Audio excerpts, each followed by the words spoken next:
Hello, welcome again to Two Talk Two. I'm joined by Dr. Vivian Rath, Adjunct Teaching Fellow at TCD.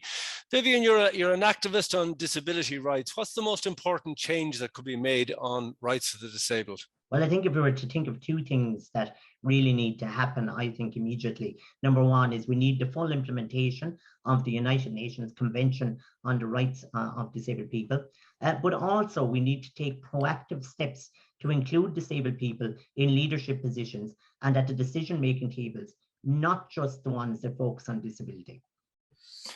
Well, you've done a lot of work in this area, including a PhD on social engagement for disabled students. Could you briefly give us the highlights from that? Obviously, a PhD is very long, but I'll do my best, Jim. I'll do my best. But most disabled students consider themselves to be socially engaged and to have a positive student experience.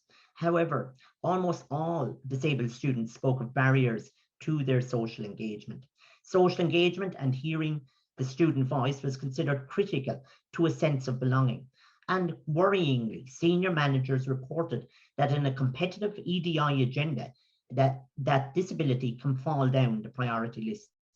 What are the implications? Well, that decisions made for all students can have a disproportionate effect on disabled students. And hearing the lived experience of disabled students is central to ensuring that their needs are met and moving the inclusive agenda forward.